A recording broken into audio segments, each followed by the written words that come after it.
Bueno, buenas tardes, muchísimas gracias por estar aquí. Mi nombre es Laura Lorenzo, soy médica psiquiatra, especializada en psiquiatría perinatal. Soy presidente del capítulo de psicofarmacología de APSA. Soy miembro de la comisión directiva de APSA y recientemente también incluida en el grupo perinatal de APSA.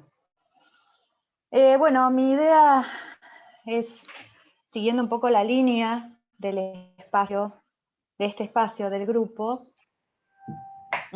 traerles algunas informaciones y algunas cuestiones acerca de los psicofármacos en el embarazo, pero también por ahí poder intercambiar opiniones, ideas y demás.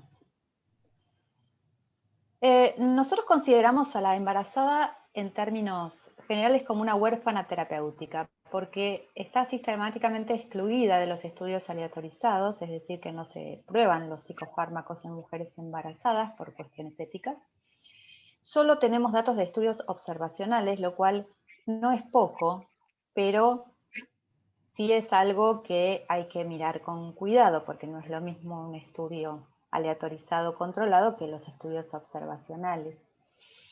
Y por lo tanto, los datos que vamos a tener acerca de los psicofármacos en el embarazo van a depender muchísimo de la prevalencia de la enfermedad y del uso de ese fármaco.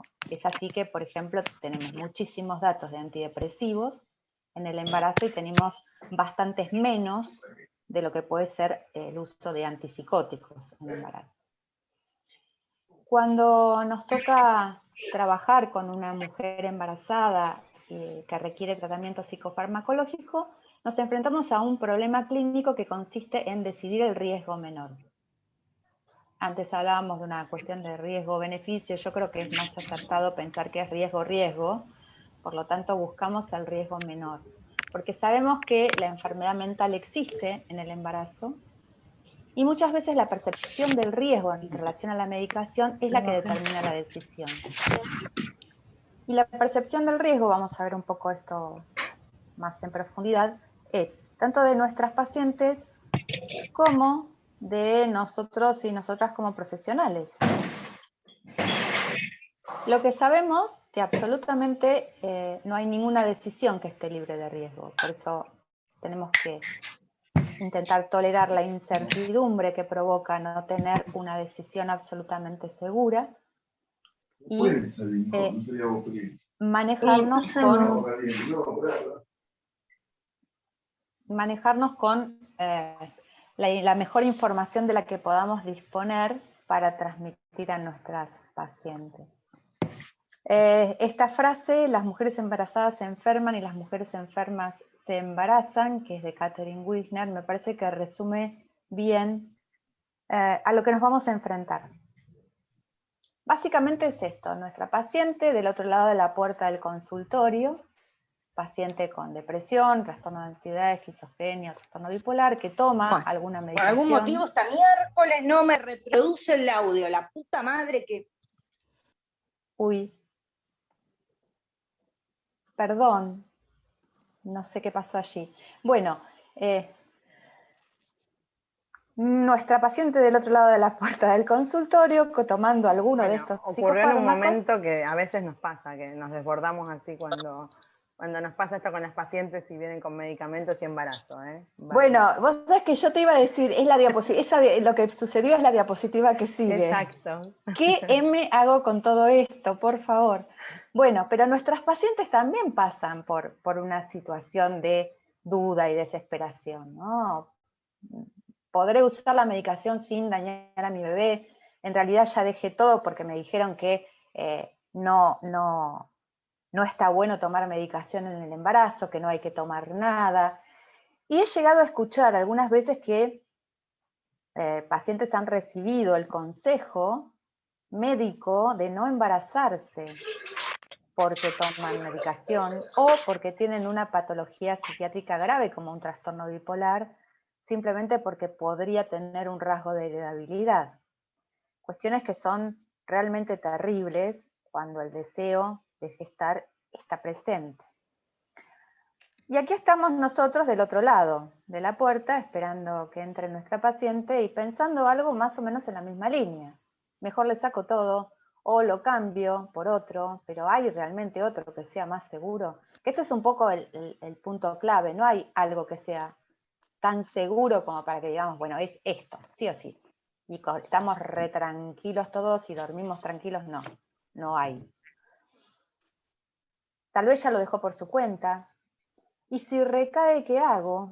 ¿Y si lo dejó y le digo que está bien que lo dejó y después recae, cómo seguimos? Bien. Esto es un poco lo que yo les comentaba en la primera diapositiva. La percepción de riesgo. Gran parte de estos comentarios que yo dibujé en la diapositiva anterior tienen que ver con nuestra percepción de riesgo y la percepción de riesgo que tienen nuestras pacientes acerca de lo que están tomando. Solo como para recordar, percepción de riesgo es absolutamente eso, es cómo se percibe el riesgo de algo. No tiene que ver con el nivel de evidencia, con lo que leí, más bien tiene que ver con esa sensación que tenemos acerca de algo en tanto riesgo. Entonces yo les propongo que ustedes piensen, si yo les hiciera esta pregunta, ¿cuáles de los siguientes grupos farmacológicos consideran que tienen el riesgo de producir malformaciones por encima del 5%? Si ustedes marcarían alguno de estos grupos o no.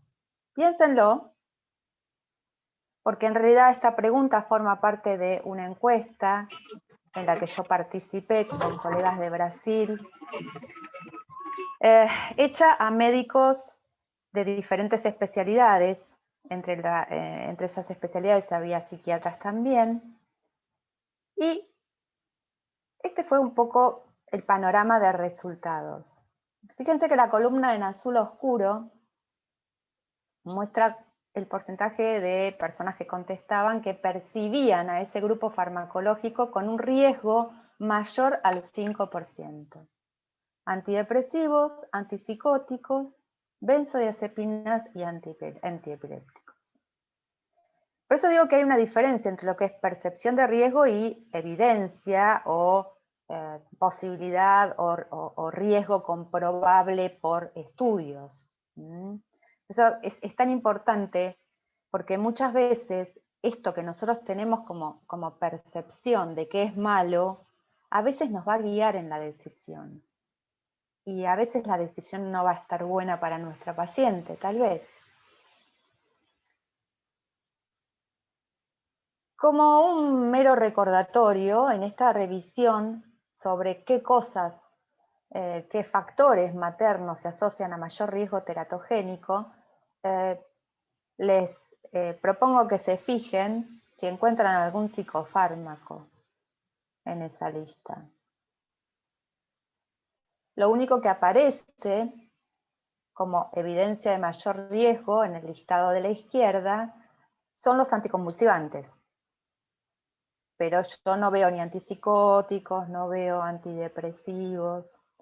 Sí veo condiciones como alcohol, como diabetes no controlada, obesidad, ¿sí? Ácido retinoico, tabaquismo, drogas ilícitas, estatinas, edad paterna avanzada, radiaciones, ¿sí? Entonces un poco como para situarnos en que a veces nuestra percepción de riesgo acerca de los psicofármacos puede llegar a estar un poquito exagerada. ¿A qué se debe esto? En realidad tenemos una cuestión histórica vinculada a la tragedia de la talidomida que arrastró lo que vino, los psicofármacos vinieron después.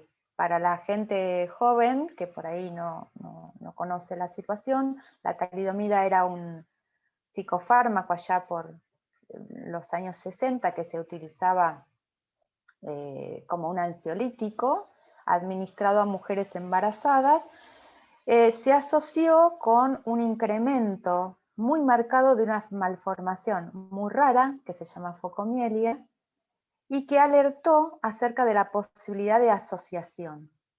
Es decir, que esa malformación fuera producida por la talidomida. Esto se comprobó y dio lugar al desarrollo de la ciencia de la teratología, es decir, en aquella época los fármacos se lanzaban al mercado sin pruebas de teratogenicidad en animales, por ejemplo.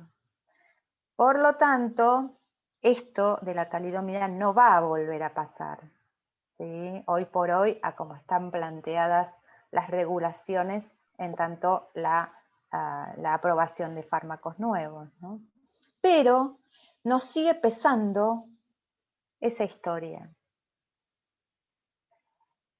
Todos conocerán las famosas categorías de la FDA de clasificación de los fármacos, en grupo A, grupo B, grupo C, grupo D. El tema es que la mayoría de los psicofármacos entran en la misma categoría. Por ejemplo, estaban todos los antidepresivos menos la paroxetina, estaban todos en la categoría C. Algunos, por ejemplo, en la categoría B, como la clozapina, cuando en realidad están en la categoría B porque no hay datos. O sea, no es que son buenos, comprobado, sino que no se sabe si son buenos o malos porque en realidad no hay datos. Por lo tanto, hoy por hoy se sabe que no es de utilidad práctica esta categorización, y la FDA propuso algunos cambios, de modo tal que en cada prospecto de fármacos se incluya un resumen del riesgo con descripción del riesgo evaluado en humanos y en animales, pero también con la inclusión de las consideraciones clínicas. ¿Por qué? Porque esa información es relevante para la toma de decisiones. Es decir, básicamente las consideraciones clínicas tienen que ver con los riesgos de la enfermedad no tratada, que es lo que nos suele quedar afuera. Y además, se pide que se incluya una discusión acerca de los datos existentes, porque también el viejo concepto de los libros de farmacología, el que no hay datos en embarazo, no es tan así. No hay datos de estudios aleatorizados controlados, pero hay un montón de datos de estudios observacionales. Así que esto, según la FDA, debería estar incluido. Bien, pero no solo es nuestra percepción de riesgo, nuestras pacientes también tienen esta percepción de riesgo a veces exagerada. Este es un estudio chiquitito y viejo, pero a mí me encanta porque nos muestra, es una encuesta hecha a mujeres embarazadas sobre la percepción de riesgo específicamente. Eran pacientes con depresión o ansiedad, algunas medicadas, otras no. En ese estudio el 68% había dejado la medicación durante el embarazo, pero cuando les preguntaron qué había influido en la toma de decisión, fíjense que aparece el médico, en este caso eran generalistas, la familia e internet. Es decir, la percepción de riesgo que nosotros tenemos afecta la percepción de riesgo de nuestros pacientes. Eso me parece que es un concepto importante para tener en cuenta. Ahora bien, como les decía,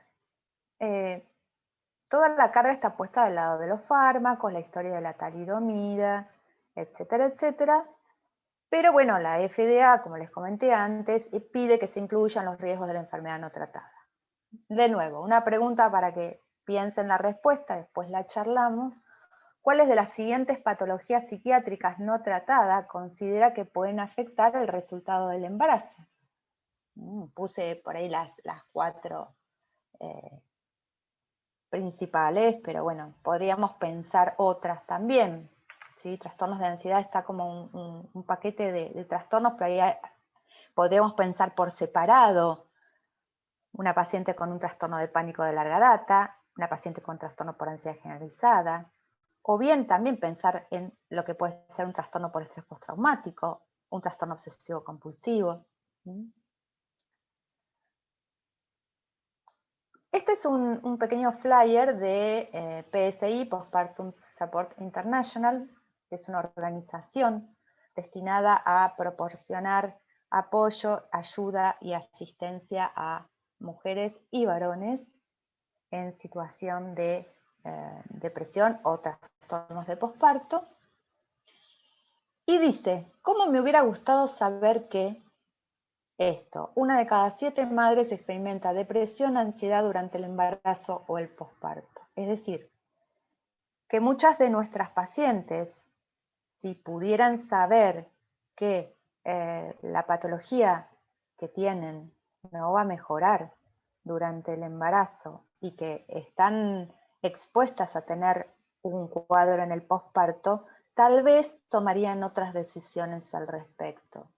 Un poco el objetivo también de esto que les comentaba Violeta, del Día Internacional de la Salud Mundial Materna, tiene que ver con esto, ¿no? Con visibilizar el padecimiento mental, el sufrimiento por trastornos mentales en las mamás. Por lo tanto, muchas veces el riesgo que tiene, el mayor riesgo de la psicofarmacoterapia perinatal es no tratar la enfermedad de base. ¿Por qué? Porque la relación entre los trastornos mentales y el embarazo no es neutral. Quienes me conocen mis diapositivas en este sentido. Yo insisto mucho que el embarazo afecta el trastorno psiquiátrico y el trastorno psiquiátrico afecta el embarazo. El embarazo afecta el trastorno psiquiátrico porque no lo mejora ni lo previene, las prevalencias son similares, la cuestión esta protectora de la enfermedad, del embarazo sobre la enfermedad mental no existe. Y básicamente, si una mujer tiene un trastorno mental grave y está medicada, y está bien, y suspende la medicación en el embarazo, lo más probable es que recaiga, y va a recaer como cualquiera. Y todavía a veces peor porque los cuadros graves durante el embarazo a veces se tornan muy difíciles de manejar. Y fundamentalmente el posparto. El posparto es un momento de altísima vulnerabilidad de afectación psiquiátrica, ya sea de nuevo episodio de enfermedad previa o de nuevo episodio sin antecedente. Y por el otro lado tenemos cómo el trastorno psiquiátrico afecta el embarazo. Fíjense, el trastorno bipolar tiene datos que se ha asociado con mayor riesgo de bajo peso, parto prematuro, diabetes gestacional, preeclampsia. Lo mismo para esquizofrenia, bajo peso, parto prematuro, mortinatos. También la ansiedad. Fíjense cómo aparece esto de parto prematuro, bajo peso. Ténganlo en cuenta porque después aparece lo mismo con los fármacos. Entonces ahí nos encontramos en una encrucijada donde se hace difícil diferenciar una cosa de la otra o qué causa qué. Pero también la ansiedad no tratada aumenta el riesgo de la depresión posparto y de la ansiedad posparto y se ha vinculado con alteraciones en el neurodesarrollo. Y la depresión, que es la patología más estudiada dentro de todo, también asociada con parto prematuro, bajo peso, dificultades para la lactancia, mayor riesgo de depresión posparto. Ustedes saben que el mayor predictor de depresión posparto es la depresión en el embarazo no tratado. Y también se asocia con menos cuidados. Pero cosas a tener en cuenta que son muy importantes para cualquier condición de salud mental no tratada durante el embarazo, tener en cuenta los efectos derivados de la falta de cuidado por la presencia de patología activa. Las mamás se cuidan menos si están sufriendo, por ahí van a tener más tendencia a utilizar alcohol o alguna sustancia para aliviarse, o no hacer los controles, o se sienten mal y no comen, y esto también influye. Y no olvidar el riesgo de suicidio. El embarazo no protege del riesgo de suicidio. ¿Sí? Esto es muy, muy importante, porque también hay cierta cosa media mítica acerca de que las embarazadas no se suicidan, y sí, se suicidan, lamentablemente. No es un riesgo que quede excluido. Entonces, bueno, como verán, no era tan sencilla la cosa de que, bueno, solo los psicofármacos son los malos. Tenemos del otro lado una serie de problemas. Y en el medio nuestra paciente, con este dilema, el dilema ético de querer estar bien, pero no querer dañar a su bebé. Entonces, cuando nuestra paciente nos dice, no, yo en realidad con la medicación ando bien, pero quisiera dejarla porque no quiero dañar a mi bebé, lo que le está pasando a esa mujer es que de algún modo sobreestima el riesgo de la medicación por miedo a dañar a su bebé, pero desestima el riesgo de la enfermedad no tratada. Entonces nosotros, como profesionales tratantes, tenemos que, en primer lugar, reconocer este dilema, colaborar con el plan de tratamiento, ya sea con o sin medicación, informar los riesgos de enfermedad no tratada e informar los riesgos de la medicación en el embarazo y la lactancia. Pero fundamentalmente acompañar. Acompañar sea la decisión que sea. Porque si nosotros pensamos que esta mujer está realmente sufriendo mucho por sentir que tiene que tomar una decisión en este sentido, no la podemos dejar sola. No sé, es mi opinión. Yo creo que es un momento en que necesitan estar muy acompañadas. Ahora al final les voy a mostrar una idea de una herramienta como para ayudar en la toma de decisiones. Ahora después les voy a contar un poquito más. Bien, o sea que nosotros tenemos, por un lado, la percepción de riesgo de nuestras pacientes, nuestra propia percepción de riesgo, el dilema de nuestra paciente, sigo o no sigo con la medicación. Entonces, claro, nos llaman, vienen a la consulta y nos preguntan, ¿y qué hago con la medicación? Y ahí vemos, ¿no? Bueno, ¿qué hacemos con la medicación? En primer lugar, tratar de estar nosotros lo más informados posible. Así que yo les voy a dar algunos datos muy, muy resumidos porque, bueno, no es el objetivo inundarlos de información, sino más bien hacer como un pequeño repaso de las evidencias disponibles, de modo tal que, bueno, les genere las ganas de buscar más información o de ir a leer o de, bueno, consultar, preguntar, esa curiosidad que muchas veces hace que podamos ayudar mejor. Bien, los conceptos antes de hablar de los fármacos en el embarazo. Estos conceptos son fundamentales cuando ustedes vayan a leer un trabajo de estos que por ahí salen y dicen aumento del riesgo de parto prematuro asociado a tal cosa. O aumento del riesgo, tal cosa se asoció con aumento de riesgo de malformaciones. Les decía que a raíz de la talidomida, bueno, se desarrolló toda la cuestión de la teratología, y la teratología tiene reglas. Una de las reglas de la teratología dice que la certeza de la teratogénesis depende de la especificidad del agente y de la malformación. ¿Qué quiere decir esto? Que yo para decir que un fármaco X produce una malformación A, tengo que encontrar una asociación entre ese fármaco específico y esa malformación específica. Y esto es algo bastante difícil, porque ahí tengo que tener un montonazo de casos habitualmente, sobre todo si la malformación es algo poco común. Lo de la talidomida fue tan claro porque la malformación era recontra rara y aparecieron montonazos de casos de golpe. ¿Sí? Entonces, especificidad del agente es un psicofármaco, no un grupo de antidepresivos, por ejemplo. Y especificidad de la malformación es un tipo de malformación y no un grupo de malformaciones, como podría ser, por ejemplo, las malformaciones cardiovasculares, que son un montón.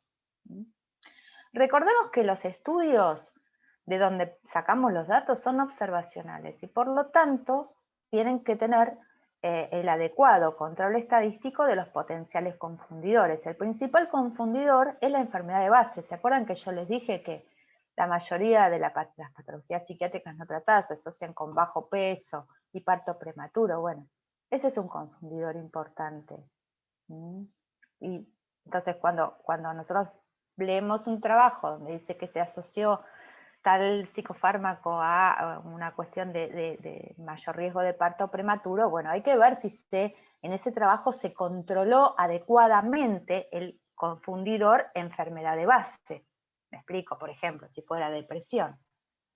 Por otro lado, los trabajos nos hablan de riesgo, pero riesgo lo podemos leer de dos maneras. El riesgo relativo es cuántas veces más, y este suele ser un número grande.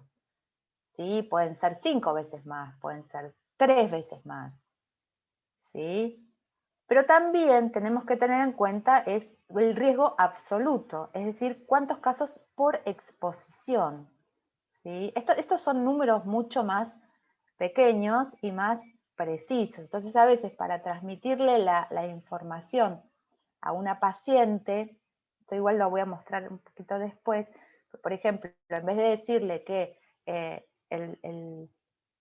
el uso de antidepresivos en el embarazo aumenta 3 veces el riesgo de tener hipertensión pulmonar neonatal persistente, prefiero decirle que existe un riesgo asociado al uso de estos fármacos de tal patología que si se da en 1 en 1000 pasa a 3 en 1000. ¿Me explico? A veces los números absolutos son más fáciles de transmitir y más fáciles de comprender. Tener siempre en cuenta la frecuencia de población general. Las malformaciones, por ejemplo, tienen una frecuencia en población general, el aborto espontáneo también, qué sé yo, el bajo peso y la prematurez también tienen una frecuencia en población general. Entonces, tener en cuenta cuánto la asociación de ese fármaco con ese evento se desplaza de lo que sería esperable en la población general. Y fundamental, tener en cuenta que asociación no es causal. Es decir, un estudio observacional no me permite a mí decir que una cosa causa esta cosa. Lo que me permite decir que existe una asociación en la que aumenta el riesgo, pero no puedo certificar causalidad. Bien, breve repaso de riesgo de antidepresivos en el embarazo, actualizado a fines del año pasado. Este año por ahora no apareció nada muy drástico, muy diferente. Fíjense, malformaciones, aparecen algunos datos de posible asociación de aumento de riesgo con defectos cardíacos, pero los números absolutos son bajos. Vuelvo al concepto anterior. Puede ser que el riesgo relativo me dé más, pero en números absolutos son bajos. Y que no termina de quedar claro si no se debe a algún confundidor. De cualquier modo, el riesgo de malformaciones con antidepresivos no cambia mayormente la práctica, o sea, no es un valproato, donde yo claramente sé cuál es el riesgo de malformaciones, es mayor al 20%, sé con cuáles malformaciones. Entonces, si realmente lo necesita, tal vez la decisión sea acompañar en el uso del antidepresivo, por ejemplo. El parto prematuro está asociado con la depresión, como les contaba antes, y los datos en cuanto al uso de antidepresivos no son consistentes. Y aún cuando aparecen, en números absolutos son pequeños. Por ejemplo, es una anticipación del parto de 7 días, que no implica una prematurez de riesgo. Con bajo peso van y vienen los datos. Un estudio los asocia, otros no. ¿Sí? El síndrome de mala adaptación neonatal es algo que sí puede llegar a ocurrir, porque tiene una asociación de mayor frecuencia. ¿Sí? El síndrome de mala adaptación neonatal es un síndrome que se da en algunos casos por abstinencia, en otros casos por toxicidad, y que tiene síntomas del sistema nervioso central, respiratorios y gastrointestinales. Es un cuadro autolimitado, se parece mucho al distrés respiratorio de algunos bebés que nacen por cesárea. Y sí existe una asociación importante con el uso de antidepresivos. Les voy a mostrar más adelante, ligada a la dosis y al tiempo. De nuevo, el riesgo está, no es muy alto, pero no es tan bajo, y si hay algo que debemos tal vez transmitirle a nuestras pacientes es que, bueno, este es un punto en el cual vamos a prestar atención, porque esto puede suceder. Es más probable que pase esto que una malformación. No sé si me explico. Y también hay una asociación importante con esto que les comentaba, ¿no? La hipertensión neonatal pulmonar persistente, donde hay un aumento, como les decía, de 1 en 1000 a 3 en 1000. De nuevo, número absoluto bajo. Obvio, nos puede tocar, en el 3% nos puede tocar nuestra paciente, y sí. Pero ahí hay que ver, bueno, cuánto de el impacto de enfermedad no tratada, del otro lado, es la exposición de riesgo para nuestra paciente. Y en cuanto a neurodesarrollo, no, si bien hubo algunos estudios que alarmaron y alertaron sobre posible asociación entre uso de antidepresivos y trastornos del espectro autista o déficit atencional o alteraciones del lenguaje, los datos no son concluyentes porque cada vez que ajustan confundidores y neutralizan lo que es enfermedad materna, aparece la asociación ligada a la enfermedad materna. Incluso en algunos estudios aparece mayor riesgo de alguno de estos trastornos cuando la madre dejó el antidepresivo antes de embarazarse. Entonces, no está claro y no es algo que todavía nos modifique la práctica. Bueno, esto es solamente como para ponerles de ejemplo, como una manera de transmitir, ¿no? Este es lo que les comentaba de la hipertensión neonatal pulmonar persistente. Tiene, fíjense, una odds ratio de 2,5, importante, con un intervalo de confianza significativo, que hace que pase del 0,6 al 1 a un 3, a un 3,5 en 1000. El número necesario para dañar es una manera de ver el efecto, en este caso el efecto adverso, que lo que nos dice es a cuántas mujeres tengo que tratar para que haya un caso más de esta patología. Fíjense que es muy grande el número. Cuanto más grande el número necesario para dañar, más seguro es el fármaco. Otra manera de transmitirlo es que hay menos de un 1%, que hay un 1% que puede tenerlo, pero hay 99% que no lo van a tener. Estos son algunos conceptos de Sophie Grigoriadis, que es alguien que se dedica mucho a estas cuestiones de los metaanálisis y las revisiones sobre uso de psicofármacos en el embarazo, y tiene una visión muy clínica. Entonces esta manera de transmitirlo es muy clínica y es comprensible. Digo esto de nuevo, ¿no? Volviendo a la idea de nuestra percepción de riesgo, la percepción de riesgo de nuestros pacientes. Está también cómo transmitimos nosotros el susto que nos da. Bueno, esto es lo que les iba a comentar del síndrome de mala adaptación neonatal. Este es un trabajo que lo que tiene de interesante es que tomaron dividieron a la población expuesta en grupos en forma de trayectorias, ¿sí? O patrones de uso de antidepresivo, y indistintamente de qué antidepresivo era, mandaron todo a una equivalencia con fluoxetina, de modo de poder compararlo. Delimitaron 5 trayectorias con uso bajo y reducción en el primer trimestre, uso sostenido bajo, moderado con reducción en el primer trimestre, sostenido moderado o sostenido alto. Y la referencia eran grupos con depresión y ansiedad, pero sin antidepresivo. Y fíjense en este cuadrito, estas comparan las diferentes trayectorias con la trayectoria más inocua, digamos, o de menor dosis o de menos exposición. Esto es estrictamente para el síndrome de mala adaptación neonatal. Y fíjense cómo todas las trayectorias se separan. Fíjense cómo todas se separan de la línea de referencia del 1, o sea que todas son significativas, y se alejan, lo cual significa mayor riesgo, en tanto son de dosis más altas de tiempo más prolongado. Aún comparando con la depresión y con la ansiedad. ¿Qué quiere decir esto? Que esto es un efecto ligado al fármaco.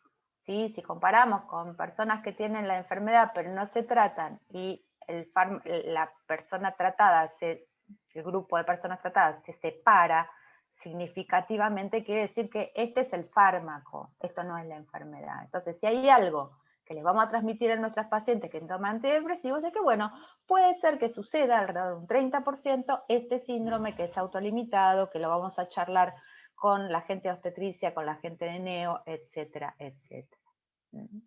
Además, tampoco cambia mucho si se lo bajamos en el último tiempo o en el último mes, con lo cual además las exponemos al riesgo de depresión postparto, con lo cual a mi criterio la mejor manera de manejarlo es, bueno, con calma y con mucho trabajo en equipo. Obstetricia y neo. Bien, repaso de estabilizadores. El litio es como una especie de resucitado, porque al principio era, ni se te ocurra darle el litio a una mujer embarazada porque va a tener más o menos todas las chances de tener un hijo con una malformación cardíaca. Es cierto, el litio está asociado con una malformación específica, se llama anomalía de Epstein, y esto sigue las reglas de la teratología, ¿sí? Pero el riesgo absoluto es bajo, es 0,1%, o sea, 1 por 1000. Depende de la dosis, otro dato muy interesante, porque, ¿qué quiere decir esto? Riesgo absoluto bajo, fármaco para enfermedad difícil y compleja, como es el trastorno bipolar, y que si se pone activa durante el embarazo es de altísimo riesgo y alto riesgo de suicidio. Si tal vez puedo manejar el litio con un ajuste de la litemia, que me da un poco más de seguridad, es probable que pueda sostenerlo en esa paciente. Sobre todo si comparamos con el valproato, como les decía antes, donde hay una serie de malformaciones claramente asociadas, que también son dosis dependientes, pero que además produce retraso mental. Ya directamente el valproato no se recomienda en mujeres en edad fértil.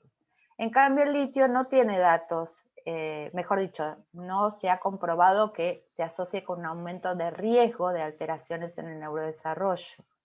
Es cierto que hay menos datos con litio que con valproato, ¿sí? Porque los de valproato vienen todos de las bases de datos de los neurólogos, ¿no? de epilepsia y embarazo.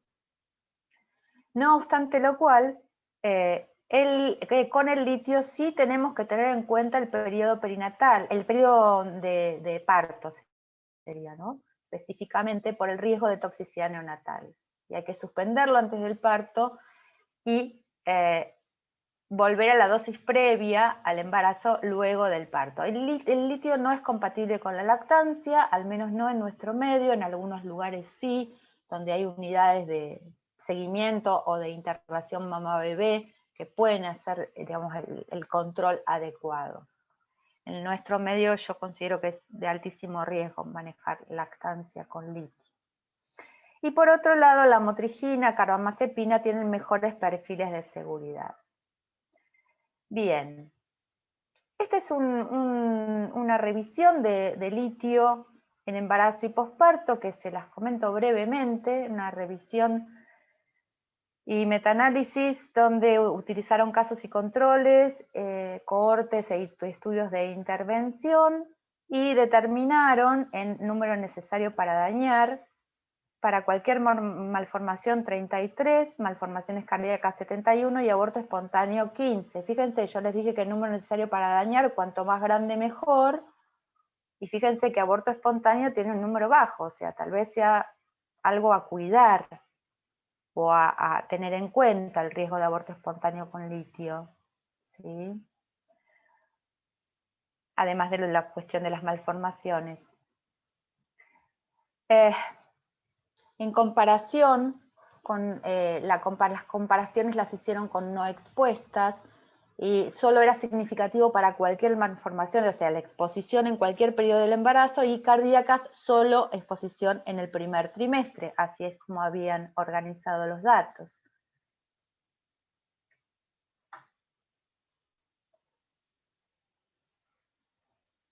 Y como dato interesante, es que como lo siguieron en posparto también, o tomaron los datos de seguimiento en posparto, vieron que tenía una eficacia de prevención de episodios de posparto con un número necesario para tratar de 3. El número necesario para tratar es al revés del número necesario para dañar, o sea, cuanto más pequeño, mejor es. ¿Sí? O sea que eventualmente, si la paciente es muy grave, el litio puede ser una buena opción incluso para prevenir el episodio de posparto. A mí me pasó con una paciente y no pude prevenir nada, pero bueno, no sé, a mí me tocó la vez que no funcionó. Pero teóricamente, según los datos, podría ser un buen fármaco para prevenir inclusive el episodio de posparto. Y acá está lo de la litemia. Glicemias menores a 0,64 y dosis menores a 600. Si la paciente funciona con eso, la verdad que es un fármaco para sostener, pero por eso la recomendación es la planificación. Sobre todo si lo comparamos con estos. Fíjense los datos de las tasas de malformaciones por antiepilépticos según los distintos registros de epilepsia y embarazo. Valproato, miren los números. ¿Sí? Fíjense cómo aumentan los números en función de la dosis. Y el otro a recordar es el topiramato. Nosotros no lo usamos mucho, pero 2x3 a alguna paciente se lo dio el neurólogo por migraña. El topiramato tiene un riesgo teratogénico interesante, así que es para preguntar si por casualidad no está tomando topiramato también por otra cosa. Entonces, me parece que, bueno, lo que les decía, el valproato, acuerdo en que no sería preferible no usarlo en mujeres en edad fértil, y tal vez si es necesario un estabilizador, el litio no parece tan mala opción. ¿Y qué pasa con los antipsicóticos, que son otro de los grupos de fármacos que también utilizamos en el trastorno bipolar, que ahora se están utilizando mucho más, por eso ahora hay más datos? Cuando yo empecé con este tema de lo perinatal, era el único seguro era el haloperidol y la clorpromacina. Pero bueno, por suerte fueron apareciendo más datos al respecto. Sigue siendo el haloperidol un fármaco seguro en el grupo de los típicos, y en los atípicos, olanzapina, quetiapina, aripiprazol y ziprasidona no parecen asociados a un aumento de riesgo de malformaciones. Pero aparecieron unos datitos sospechosos: risperidona, paliperidona. Leve aumento de riesgo de malformaciones, no hay mucha consistencia en estudios posteriores, e insisto en esto. Recordemos que la cantidad de datos que vamos a tener va a depender de la prevalencia de la patología tratada y del uso de ese fármaco. Si ahora se está usando menos risperidona, y vamos a tener menos datos. Es así. Lo que sí a tener en cuenta es la posible toxicidad neonatal. Es una cuestión directa que, si bien en algún momento la FDA mandó como una especie de advertencia para que se pusiera lo que ellos llaman el black box, ¿no? Como una etiqueta de advertencia severa de que se asociaba. Bueno, después resultó que era también un poco exagerado, no obstante lo cual, la recomendación es, en lo posible, tratar de bajar la dosis hacia el momento del parto. La mayoría de estos fármacos son compatibles con lactancia, así que no va a haber problema en volver a subirlo inmediatamente después del nacimiento. Algunos están asociados a aumento del riesgo de diabetes gestacional, como olanzapina, por ejemplo, así que esto es algo que vamos a tener que cuidar, y no hay datos sobre afectación al neurodesarrollo. Y las benzodiazepinas e hipnóticos, que por ahí nosotros no sé si los indicamos mucho, pero los obstetras la gente de obstetricia muchas veces prefiere que le demos una benzodiazepina y no un antidepresivo. No son grandes teratógenos realmente las benzodiazepinas. Hoy por hoy tampoco hay tanta información, porque generalmente, como no son tratamiento específico, vienen combinados con otros fármacos, entonces también se hace difícil precisar si es la benzodiazepina o los 3 otros fármacos que está tomando. Sí están asociados a signos de toxicidad neonatal, esto está claro, está descrito, y por eso es recomendable reducirlas a lo mínimo que se pueda antes del parto, y si no, retirarlas y eventualmente volver a incluirlas.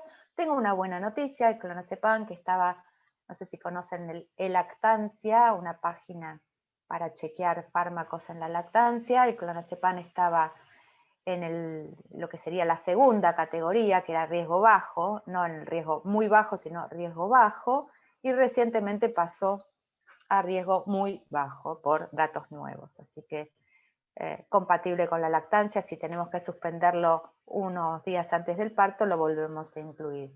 Hay otras benzodiazepinas como el lorazepam, que también son compatibles con la lactancia y que a veces se usan por esa razón durante el embarazo. No hay afectación o asociación con alteraciones del neurodesarrollo con el uso de benzodiazepinas o hipnóticos, pero la idea es que no son el tratamiento específico. Entonces, por ahí es el único tratamiento que la paciente tiene, ¿sí? Porque anduvo bien solo con eso y bueno, qué sé yo, por ahí es lo que mantenemos. Pero si es esto más 2 fármacos más y no es un tratamiento específico, mi sugerencia, o al menos transmito lo que yo intento hacer, es ver si realmente es necesario. Porque tal vez no es tan necesario. Y lo venía tomando de antes, quedó embarazada con eso, y por ahí es algún fármaco que se puede sacar. Acuérdense que siempre el objetivo es minimizar el número de exposiciones, por lo tanto, capaz que hasta puedo proponer retirarlo. Bien. Para ir terminando, esto es lo que les quería comentar de estos sistemas de ayuda a la toma de decisiones de la paciente. PDA, Patient Decision Aid, este trabajo está hecho sobre una aplicación que desarrolló Simone Bigot, creo que es de Canadá, donde una aplicación o un sistema para digamos, interactuar en Internet, donde el planteo era específicamente para el uso de antidepresivos en el embarazo, y lo que propone esta ayuda o esta aplicación es que la paciente vaya teniendo una guía que la oriente a, yo diría, encauzar su percepción de riesgo, ¿no? Ya que venimos hablando de percepción de riesgo. Entonces, yo no pude acceder a cómo funciona, porque, bueno, esto es algo que evidentemente es pago, y en el trabajo donde se evalúa el resultado del uso y la aceptación por parte de las pacientes, no estaba el lugar para buscar esa aplicación, sino que lo que había era una descripción. Así que yo les transmito la descripción, porque más allá que no tengamos nosotros esta aplicación para darle a nuestras pacientes, por ahí está bueno tener estos puntos. Lo que cuentan los autores es que en la primera parte de esta aplicación se le da a la paciente información sobre la depresión en el embarazo, o sea, epidemiología, riesgos, etcétera, o opciones de tratamiento y recomendación de las guías de tratamiento. Opciones de tratamiento farmacológico y no farmacológico. Y se le hace como un pantallazo de lo que recomiendan las guías de tratamiento. En la sección 2 se informa sobre los riesgos y los beneficios de usar o no usar el antidepresivo en el embarazo. Y esta parte, según comentan los autores, es una parte interactiva. Entonces la paciente, en la medida que se le van presentando cuáles son los riesgos de usar el antidepresivo o el riesgo de no usarlo, ella puede interactuar e ir como rankeando cuáles son los riesgos más relevantes para ella. Por ejemplo, puede ser que una paciente diga, no, yo la verdad que prefiero aguantarme un poco o hacer otro tratamiento no farmacológico y no usar un antidepresivo, y otra paciente puede contestar, para mí es mayor el riesgo de padecer la enfermedad durante el embarazo. Yo, por ejemplo, recuerdo pacientes que han tenido trastorno de pánico, un embarazo sin tratamiento, y el segundo embarazo vienen, por favor, decime que puedo tomar la medicación porque otro embarazo así no lo voy a soportar. A esto se refiere con esto de que la paciente pueda valorar los riesgos relevantes para ella. Y la tercera parte es, también se le pregunta cómo ella cree que verán su decisión sus familiares, sus allegados, los proveedores de salud con quienes se trata, los médicos, etc. Entonces, me parece que más allá de que no tengamos la aplicación, creo que estos son 3 puntos que podemos perfectamente conversar con nuestras pacientes embarazadas y usarlos como una ayuda para que puedan ellas tomar la decisión y compartir nosotros esa decisión con ellas. Por eso se los quería acercar, me pareció interesante y me parece que organiza, porque a veces, no sé si les pasa, a veces uno no sabe muy bien por dónde empezar. ¿Qué le cuento primero? Lo malo de no tomar el medicamento, o le cuento que el riesgo es tal de tal medicamento, pero que es poco. Entonces esto me parece que puede ayudarnos a organizar la información. Bien, y aquí tiro 2 situaciones y ya dejo de compartir la pantalla, así charlamos. Como para que las pensemos, para que cuenten, para que me digan qué les parece o lo vamos conversando. Una es decidí no tomar casos, no presentar casos estrictos porque considero que es un tema muy sensible y entonces lo que hice fue armar como si fueran situaciones donde hay datos de diferentes personas. ¿Sí? Son situaciones más ficcionadas. Una situación es una paciente estable con un trastorno bipolar que quiere planificar su embarazo, pero toma 1500 de valproico y 100 de lamotrigina. ¿Sí? Trastorno bipolar tipo 1, estable, con antecedente de comienzo en fines de la adolescencia, o sea, una cosa larga, y que está con este tratamiento. Y otra situación podría ser, por ejemplo, una paciente con trastorno de pánico desde hace 10 años. Fíjense que yo planteo situaciones densas, es decir, gente que por ahí ha tenido bastante tiempo de padecimiento. Buena respuesta a fluoxetina, primer embarazo sin medicación y segundo embarazo sintomática. Un poco lo que les comentaba en el ejemplo acerca de la valoración de los riesgos. ¿Sí?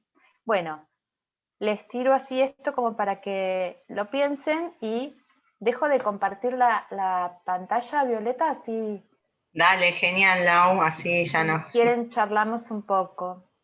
Bueno, la idea es si pueden activar las cámaras y silenciar los micrófonos mientras no quieran hablar, y cuando quieran hablar lo desilencian. Digo activar las cámaras y la mía está desactivada. Bueno, gracias. Primero, Lau, como siempre, clarísima, y excelente, precisa y a la vez cálida y amorosa la clase. Gracias. Me encantó lo de cálida y amorosa, porque la idea es que lo que yo quiero transmitir es algo de esto, es decir, Sí. ¿cuánto sufren nuestras pacientes embarazadas en estas disyuntivas? ¿No? ¿Cuánto sufren? Y cuán necesario es que estemos ahí para ellas. Es clave, me parece como muy fundamental, por lo menos yo comparto esta mirada y con vos, de acompañar siempre. Hay otros por ahí colegas que de otras disciplinas, digamos, que por ahí pueden tomar otras actitudes respecto a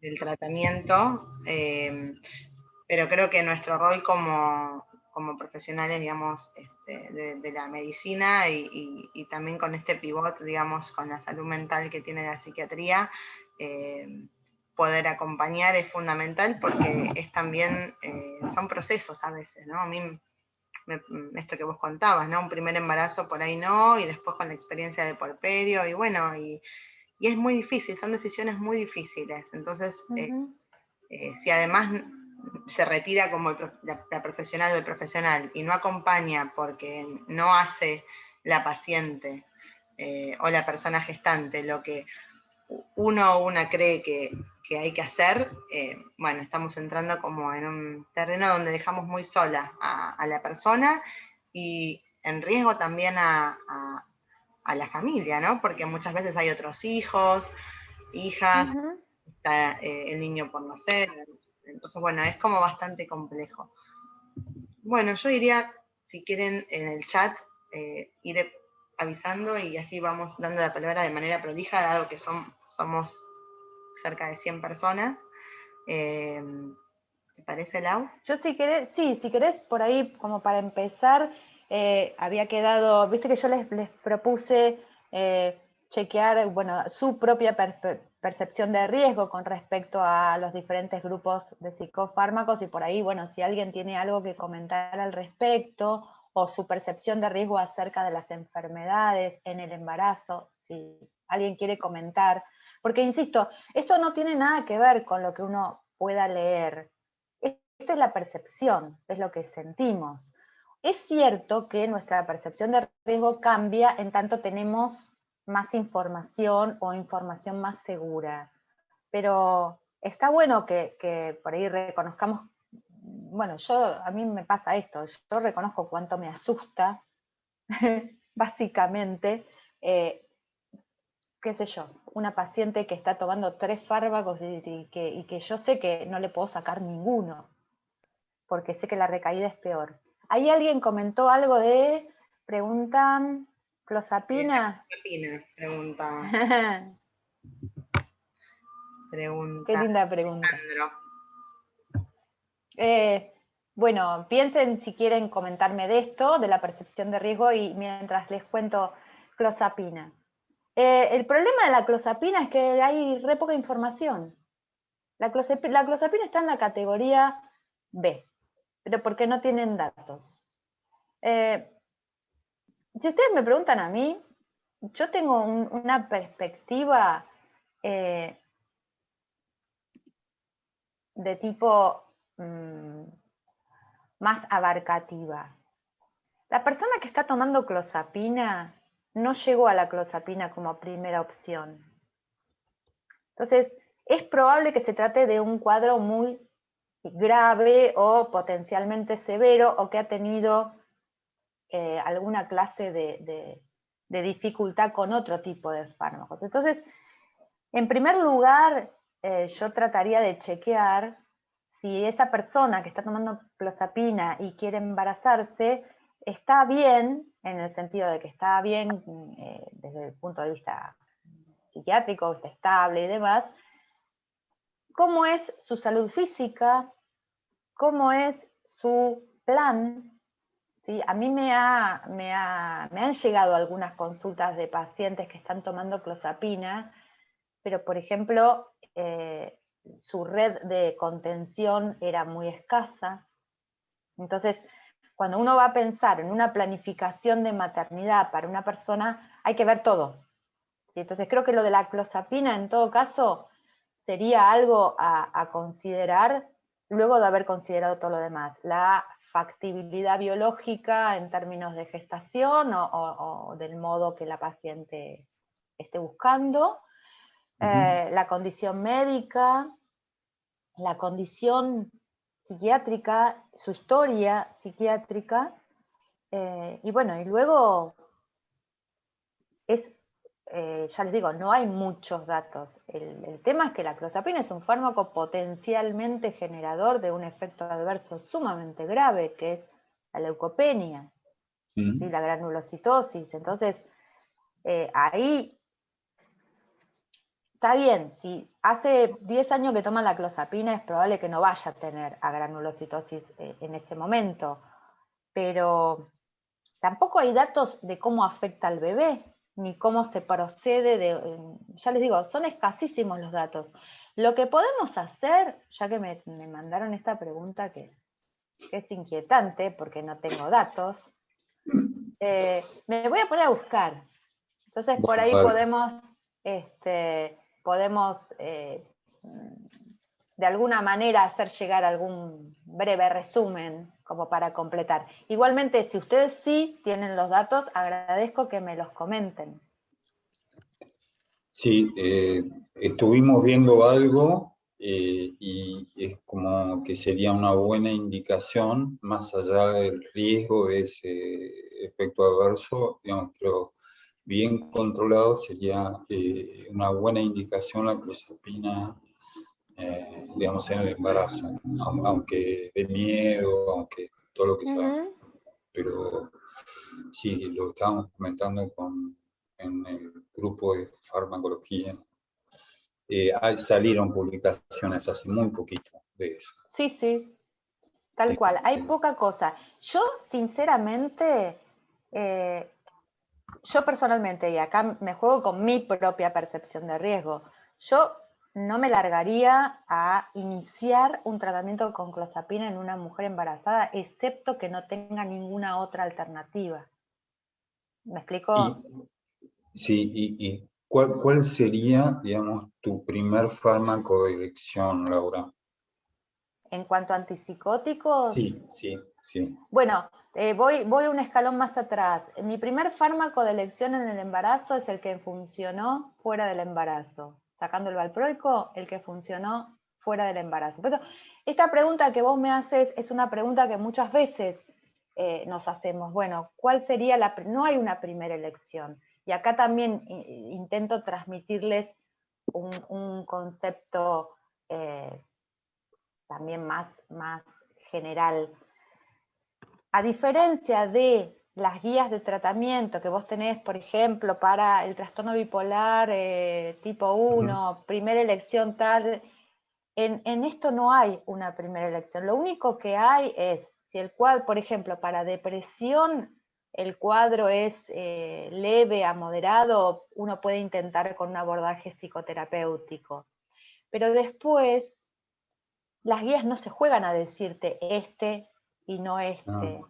Entonces, en línea general, lo que resulta más práctico, al menos hasta que un día haya guías y te digan así de una, porque, a ver, las guías están, o las revisiones están, y te dicen, bueno, tal y cual tienen mejores datos en tal sentido, o es todo impreciso. Sí. Es la incertidumbre permanente. Entonces, a mí me parece que el mejor fármaco para una persona que ya venía en tratamiento y queda embarazada y tiene una condición psiquiátrica grave, es el mismo fármaco que sabemos que funciona. El embarazo no es un buen momento para andar poniendo y sacando, porque cada cosa que uno pone y saca son exposiciones para el bebé, y la idea es minimizar el número de exposiciones. Y ahora voy a tu pregunta. Una idea de fármacos que podrían ser seguros en el embarazo, hablando de antipsicóticos, más allá del haloperidol, que ya lo sabemos todos, dentro de los atípicos, aripiprazol. Ayer salió un trabajo del Massachusetts, un nuevo trabajo sobre aripiprazol en embarazo, no aparece una asociación de aumento de riesgo de malformaciones. La quetiapina tampoco, todavía no aparece nada por ese lado. Del único que apareció una sombra fue con la risperidona, que por otro lado hace unos años la considerábamos súper segura. Sí. Pero bueno, también la risperidona es por ahí el atípico más viejo y más usado. Entonces también es lógico que tengamos más datos y que por ahí esto aparezca después, por este concepto de que son cosas que tienen que ver con la frecuencia. Totalmente. Sí. Sí.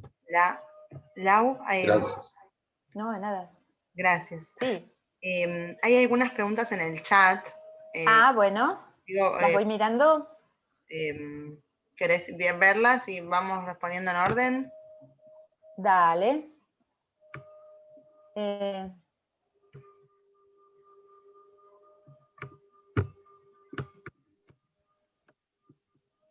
Hay una que es personal y no sé si la persona quiere que la conteste aquí o se la conteste por privado en algún momento.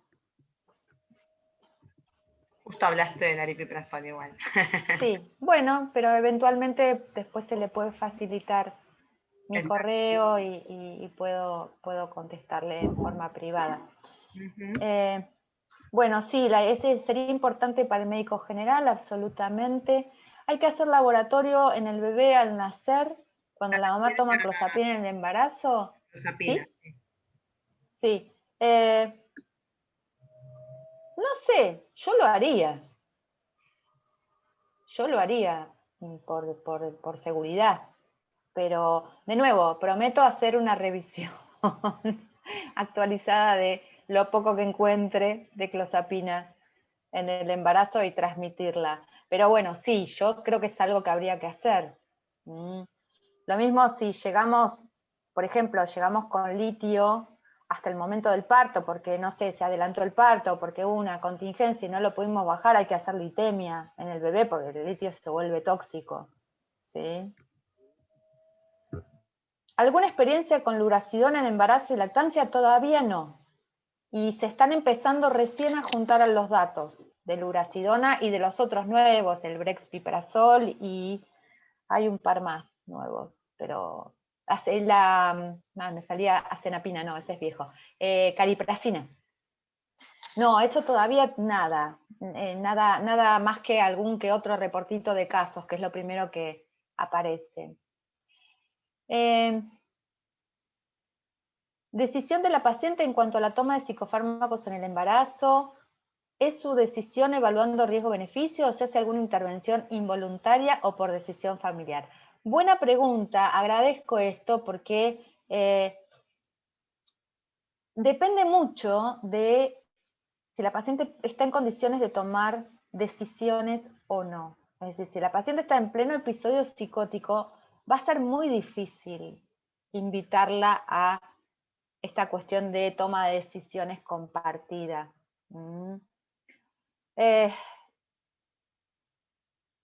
Yo lamentablemente he tenido casos de este estilo que no terminan bien y el tema de una paciente en pleno cuadro psicótico que no quiere tomar medicación y a veces hay que terminar planteándolo o que la familia se haga responsable de la administración de la medicación o por vía judicial. Por una cuestión esta muchas veces es de riesgo de vida. Entonces ahí si la paciente no está en condiciones de tomar decisiones, sí hay que considerar una intervención, digamos, menos voluntaria por el lado de la paciente. Obvio que siempre tratamos de llegar a un consenso, pero obviamente ustedes sabrán bien que en cierta condición de psicopatología activa no siempre se puede. Sería como en cualquier situación, digamos, de riesgo cierto e inminente para sí o para terceros. Exacto. En ese sentido, no es por algo particular del embarazo. Exactamente. Sí, la misma, corre lo mismo en cuanto a indicación de internación y ese tipo de cuestiones, o de asistencia de familiar constante, lo que se considere. ¿Sí? En eso no hay diferencia. Por eso es importante lo que vos decís, Violeta, porque hace referencia a lo que yo decía al principio, que el embarazo no protege de la recaída. O sea, por eso digo, no porque esté embarazada no se va a querer matar. Se quieren matar igual y se matan. Y es tremendo. ¿Sí? Experiencia que espero que no les toque. Yo quería saber con respecto a la decisión. No, esa ya está. En primer caso, estando estable, le sacaría el valproato y aumentaría la lamotrigina. Esto es de un poco de la paciente que yo había propuesto. Estando estable, sacaría el valproato y le aumentaría la lamotrigina, agregaría oxcarbamazepina, pero no primera línea como coadyuvante. Bien, esa es una opción. Sacar el valproato puede formar parte de un proceso de planificación, ¿no? Supongamos que esta paciente viene toda tranquila a hacer una planificación de su embarazo y que está estable, entonces le decimos, bueno, mira, lo que vamos a hacer en primer lugar es, vamos a retirar el valproato, nos vamos a quedar con la lamotrigina y eventualmente podemos utilizar, yo personalmente no usaría oxcarbazepina, pero pongámosle, puede ser oxcarbazepina en vez de el valproato. Y no usaría oxcarbazepina porque, les digo porque, no por una cuestión personal. En general, lo que dicen las bases de datos de los neurólogos es que la combinación de antiepilépticos aumenta los riesgos. Y si en las combinaciones está el valproato, aumenta todavía más.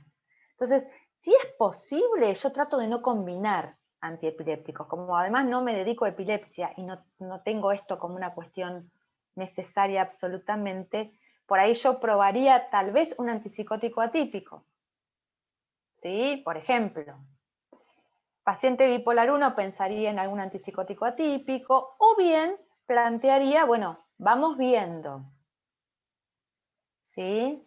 Pero sí, la idea es esa, retirar el valproato. El problema es que ahí nos tenemos que asegurar que en ese proceso de retirada del valproato tenemos que tener un monitoreo muy cercano de la clínica de la paciente. ¿Por qué? Porque le vamos a retirar el valproato y la vamos a dejar cerca del riesgo de recaída. Y si recae, y es una bipolar 1, y le sacamos el valproato, lo más probable es que es un episodio maníaco. Y si hace un episodio maníaco, lo más probable es que se embarace y no se cuide y tengamos un recontraproblema, o que por ahí, en la mitad de la bajada del valproato, se embarazó y se puso hipomaníaca y se olvidó de todo. Eso a mí me pasó con una paciente y terminó volviendo con 3 meses de embarazo y el valproato, como lo habíamos empezado a bajar la primera vez, y un montón de otras cuestiones. Entonces hay que tener mucho cuidado cuando vamos a hacer la maniobra en la planificación de estar atentos y atentas a acompañar a esta persona en lo que pueden ser potenciales recaídas. ¿Cómo manejan el tema de parto cesárea programada? En el caso que las pacientes quieran tener parto vaginal, ¿qué parámetros se evalúan? Entiendo que la pregunta se refiere al manejo de los fármacos en el embarazo. Por ahí se refiere. No, más a la toma de decisión se refería.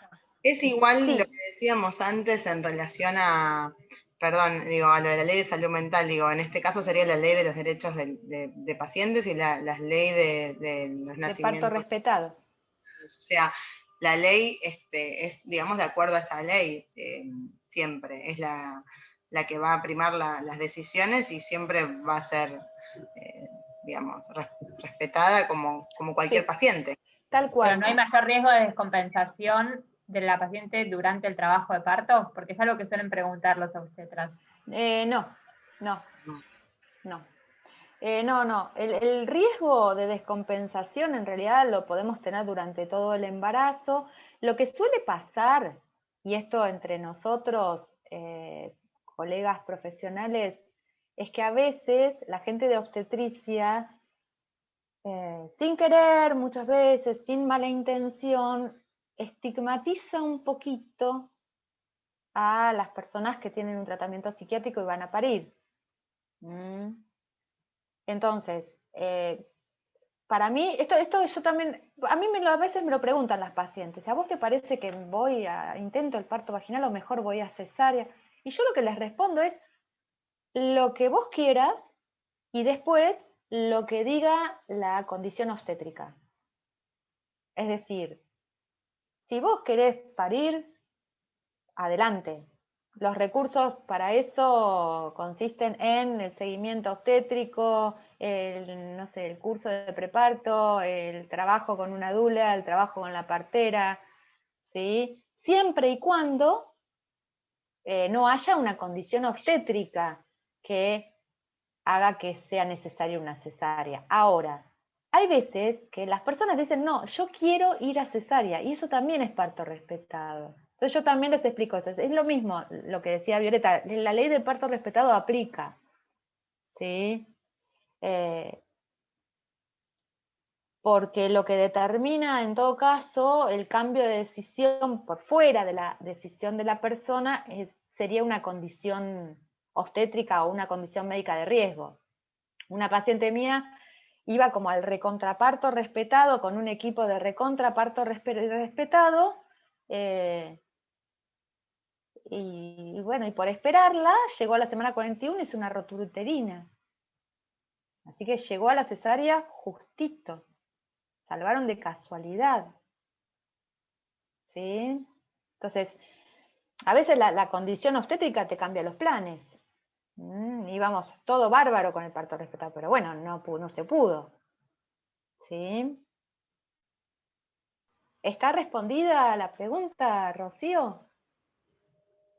Sí, buenísimo. Muchas gracias. Ok. Veo que Melanie levantó la mano, pero no sé si terminamos con las preguntas del chat primero. Pero hay un montón. Bueno, vamos a ver si las podemos ir respondiendo, aunque sea más cortito, para que todos se lleven la respuesta. A ver, sí. Seguridad del clonazepam en el primer trimestre y dosis mínima menor a 0,5 por trastorno de pánico. ¿Puede sostenerse? Sí, ¿por qué no? La paciente siempre se negó a los antidepresivos. Está bien.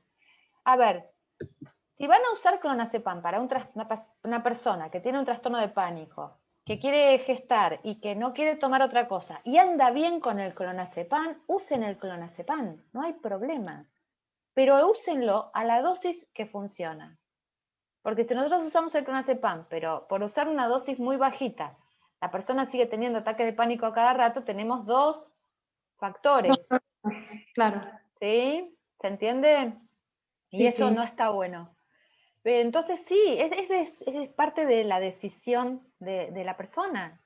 Entonces, la idea es acompañar en estas decisiones. Si está cómoda con esto, se puede mantener, le reduce los síntomas. Bueno, en caso de que aparezcan más síntomas y que el clonazepam no los cubra, bueno, se verá una psicoterapia, si es que no tienen ya la psicoterapia. Pero Sí, sí, ya la tiene, es una bien. paciente que tiene psicoterapia y que quedó embarazada ahora y le agarró un ataque de pánico porque iba a tener que dejar el clonazepam, que era lo único que le calmaba los ataques de pánico. Sí. Perdón con el barbijo, pero recién vine en el taxi escuchándote, saliendo del consultorio. Así que bueno, ella está muy preocupada justamente por esto. Entonces yo le dije, mira, si te preocupa tanto, empieza a dejarlo, pero nada, creo que es importante, digamos, que sostenga el tema del tratamiento de la ansiedad generalizada que le genera el pánico. Como no quiere tomar ningún otro tipo de medicamentos, lo único que aceptó es el clonazepam, está con 0,5 y a veces 1 miligramo era lo que estaba tomando de clonazepam 2 veces por día. Pero digamos, de base 0,5 nada más. Está bien. Bastante. Está perfecto. Si con eso ella controla su sintomatología, está perfecto. Fantástico. Y aparte es bastante claro lo que vos contás. Bueno, tiene un ataque de pánico porque supone que tiene que dejar lo que le controla los ataques de pánico. Bueno, este es el dilema ético. Claro. O sea, si uno no lo puede comprender, entonces no podemos ayudar. Claro, Así que está, sí, que siga. Buenísimo. Gracias. No, por favor. Primer trimestre, ¿alguna indicación especial? En términos generales, primer trimestre, si ya está tomando medicación y viene con el EVA-test positivo, no. En realidad, si hay algo que queremos ajustar o sacar, el primer trimestre es el de la etapa gestacional. Depende cómo esté la paciente. Ahí ya está, si ya está embarazada, bueno, nada, ajustar lo que se pueda, si es que había algo que teníamos pensado sacar en la planificación. Ahora, si, no sé, otra situación podría ser que necesite incluir una medicación en el primer trimestre, no sé si es esa la pregunta. No, creo que lo más importante, perdón, Lau, que Sí. acoto una cosa, de primer trimestre es justamente la planificación, porque en general, la noticia, cuando se enteran del embarazo, ya en general están entre la cuarta y la sexta semana, con lo cual también ahí a veces dejan todo y ya decís, bueno, ya está, o sea, ahora no, por eso están, excepto que estén tomando valproato, creo que el resto de los medicamentos por ahí no serían para suspender, ¿no? Si no hubo una planificación. No, tal cual. Y básicamente ver cuál es la situación clínica de la paciente. Porque ahí es donde vamos a tener que tomar decisiones, porque por ahí está con síntomas. Entonces lo que tenemos que hacer en el primer trimestre es aumentar, no sacar. O sea, controlar las exposiciones, controlar la enfermedad y controlar la medicación, pero para que todo funcione. El objetivo es lograr la estabilidad con el tratamiento que esté en ese momento, si vino, digamos, imprevistamente el embarazo. Acá hay una pregunta sobre el litio, paciente bipolar estable, con litio tienes deseos de amamantar, ¿cuál es una buena opción? ¿Cuándo se hace el cambio de psicofármaco? Si van a manejar la gestación con litio, porque es lo que mejor le resulta a la paciente, por ahí, frente a la lactancia hay un par de opciones. Primero, si hay algún antecedente de que funcionó otra cosa, como el valproato sí es compatible con la lactancia. Entonces ahí podría hacerse un cambio. Si hay un antecedente que funcionó. Si hay antecedente que funcionó en antipsicótico atípico, también.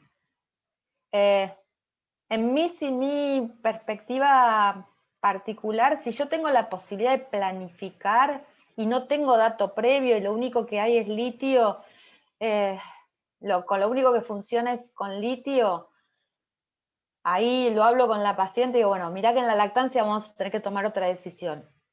Pero propongo generalmente el valproato, que puede ser una buena alternativa, o algún antipsicótico atípico, pero tengan en cuenta que estas personas tienen alto riesgo de recaída en el posparto, así que tal vez la decisión no sea sobre la estabilidad, sino sobre un cuadro clínico. Y ahí decidirán. No sé si me explico la idea. Mili, me preguntaste. Lau, quedan 5 minutos. Ok.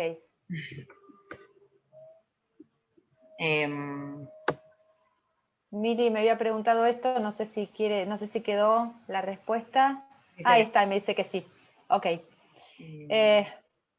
Acá una persona plantea, Fabio, que en lo personal le resulta riesgoso, que le cuesta esto de pensar dar una información a una embarazada para que comprenda los riesgos y beneficios con la disparidad de conocimiento que existe. Se le coloca la información con la expectativa que todo va a ir bien, pero es raro plantear que algo va a ir mal si se sigue con la medicación en el embarazo. Sí, es difícil. Bien, el punto, claro, pero la clave es esta, no es que algo va a ir mal o que todo va a ir bien, no sabemos muy bien. Entonces, en general, las pacientes comprenden, tiene mucho que ver la forma en que transmitimos, ¿sí? Entiendo que sí, que percibimos los medicamentos como muy riesgosos, pero corresponde plantear que puede haber alguna complicación. Yo lo planteo en estos términos. Mira, yo no me preocuparía por las malformaciones, pero sí tendría en cuenta el síndrome de mala adaptación neonatal. ¿Querés leer algo? Vamos a leer algo juntas. Ya les estoy escribiendo en el chat una página para que ustedes busquen y compartan con sus pacientes, porque ahí están explicadas la mayor parte de las exposiciones en el embarazo y los riesgos que representan a través de unas hojas informativas muy sencillas. Está en inglés y en castellano. Así que ténganlo en cuenta porque, como pregunta acá el colega Fabio, bueno, ¿cómo hago para transmitir? ¿Cómo hago para decirle que algo puede ir mal? Bueno, ahí van a encontrar una buena manera de leerlo junto con la paciente. ¿Sí?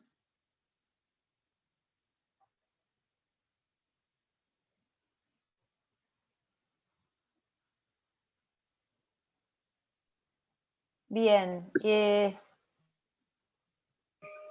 Una paciente bipolar con una amenaza de parto prematuro, supongo, con abandono de tratamiento, un embarazo y que llega a la guardia con excitación psicomotriz. Bueno, se aborda la excitación psicomotriz. Exactamente, Como exactamente. Psicomotriz. Bajan la excitación psicomotriz como puedan, porque ahí lo que hay que priorizar es la condición clínica, porque es una condición clínica de riesgo, porque esta persona se puede lastimar, se puede intentar agredir, un montón de cosas. Así que, por ahí teniendo en cuenta el antecedente de alguna respuesta previa de alguna otra excitación psicomotriz, pues a veces cuesta. Exactamente. Eso es genial. La idea de buscar algo que tengamos de antecedente de respuesta previa es genial. A veces no lo tenemos y a veces si estamos en un ámbito donde no hay mucho recurso, bueno, lo que tengan, lo que haya en el hospital. ¿Sí? Antidepresivos sin antecedentes, alguno que se prefiera en base a la evidencia. No hay nada muy contundente, excepto paroxetina, que quedó en una especie de limbo de imprecisiones, sertralina, citalopram, esos son los que yo más utilizo, si no hay ningún antecedente. Papá fluoxetina no, pensando en la lactancia. Papás. No, la fluoxetina también, yo porque por ahí no es un fármaco, gracias, porque ahí hay un sesgo personal. Mío también. Yo no uso mucha fluoxetina en general, entonces sí, la fluoxetina también perfectamente. Y el tema con la lactancia es por la vida media, así que tampoco es tan dramático. Bueno, y la última que podemos contestar, inicio de tratamiento en etapa de planificación, la elección de fármacos debería hacerse con orientación al perfil de seguridad para el embarazo, pensando en tratamientos de fertilidad y demás, con los tiempos que conlleva. Si tienen la oportunidad de planificar, genial. Ahora, esta pregunta que me está haciendo Andrea, a mí me hace pensar en otra cosa, que es, pensemos a las mujeres en edad fértil, o a las personas que potencialmente pueden gestar en etapa fértil, pensémosla embarazadas, cuando elegimos el fármaco, antes. ¿Sí? O preguntemos en las primeras consultas, ¿tenés planes? ¿Estás buscando maternidad? Esto, aquello. Sí, es cierto que si uno va a planificar y tiene, por qué sé yo, en los casos de fertilización asistida y demás, a veces hay hay sintomatología o hay algo para tratar, ahí sí vamos a tratar de buscar fármacos que yo en general trato que sean medianamente amigables con el embarazo y con la lactancia, para no tener que hacer después el cambio. ¿Sí? Bueno, creo que ya estamos, Violeta, ¿no? Les agradezco mucho los comentarios que están poniendo en el chat, muy amables. Por ahí, Lau, podés poner tu mail, si querés. Sí, claro que sí. Contacten, digo, a través de tu mail a cualquiera tanto a Silvi Mazaira como a Silvi Fox o a Elena Montuori o a mí o a vos, si quieren consultarnos, preguntarnos sobre el espacio del grupo de trabajo perinatal de APSA. Antes de terminar, les queríamos contar que el 28 de mayo empieza un curso que vamos a dar en APSA, que va a ser sobre las depresiones en el periodo perinatal, y que bueno, la verdad que estamos muy contentas y queríamos invitarlos a sumarse. Pueden escribir en alguna de las páginas de APSA o al mail de Laura y ella les comparte la info. Porque bueno, la verdad es que es un periodo donde se ven, digamos, muchas y diferentes situaciones clínicas relacionadas con los episodios depresivos y que está bueno reflexionar al respecto. Bueno, gracias Laura, gracias a todas y todos los participantes. Están invitadas siempre al espacio, que es los viernes. Ahora justo en mayo ya empezamos con el curso, pero después retomamos en agosto de vuelta a este espacio y van a seguir estas conversaciones y reflexiones sobre la psiquiatría perinatal principalmente. Lau, ¿querés decir algunas palabras más? No, solamente comentar que Analía está mencionando que, bueno, recordemos que la primera semana de mayo va a estar la campaña por el Día de la Salud Mental Materna, así Lo que... dijimos al principio, Ana. Porque Ana se debe haber enganchado más tarde. La recordamos No igual. importa. Igual está bueno recordarlo por si por ahí algunas personas se enteraron después. Exacto. Así que bien. Sí, es el primer miércoles de mayo, pero durante toda la semana, de lunes a domingo, va a haber un montón de actividades, tanto en APSA como en Materna. Van a estar publicadas también en PCI, que es una página que nombró también Laura. Eso tanto en Instagram como en Facebook, en las redes, pueden buscar la info y va a haber un montón de exposiciones, conversaciones y encuentros con expositores de todo el mundo y expositoras de todo el mundo en relación a la salud mental perinatal.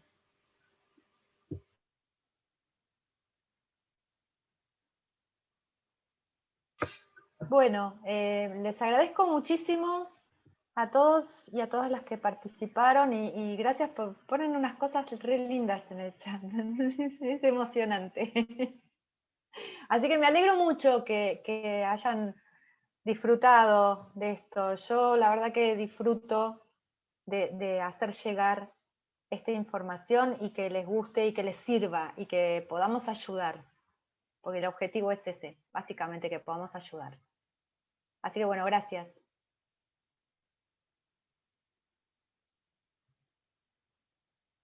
Gracias, Lau.